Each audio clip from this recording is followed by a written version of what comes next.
Vraiment personne. Personne. Il n'y a personne. Il n'y a que moi.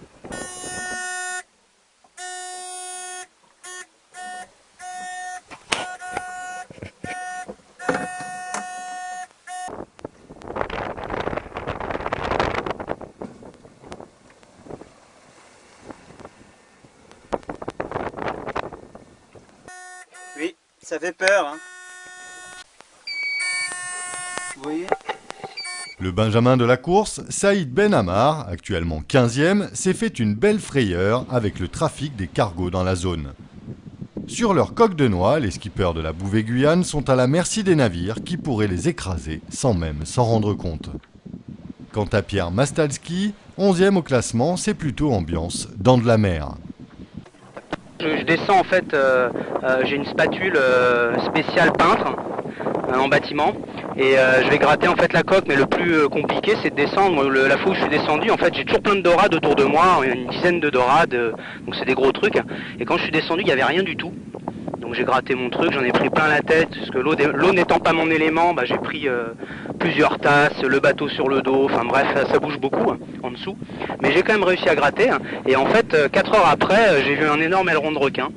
Donc je pense qu'en fait, il devait rôder dans le coin, parce qu'il n'y avait pas de dorade, donc je me suis fait un flip à contre-coup. Et là, je dois y retourner, donc je suis pas... mais les dorades sont là, donc je suis plus serein. Puis vous êtes là.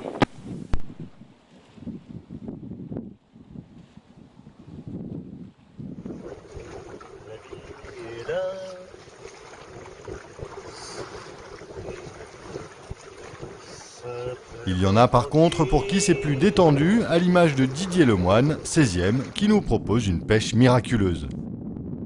Voir autant de poissons en une seule prise, c'est quand même assez rare.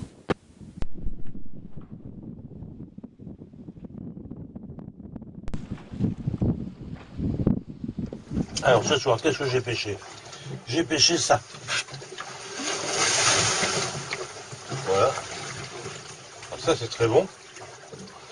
Ce sont des sardines à l'huile d'olive, vierge, extra. Je ne sais pas si c'est l'huile d'olive qui est vierge ou les sardines, mais enfin, c'est très bon. Et après, j'ai Sacré William. Voilà, il m'a préparé ça. Alors ça, c'est ce qu'il y a de mieux, c'est la nourriture du SDF. C'est du chou, la choucroute, donc c'est très bien.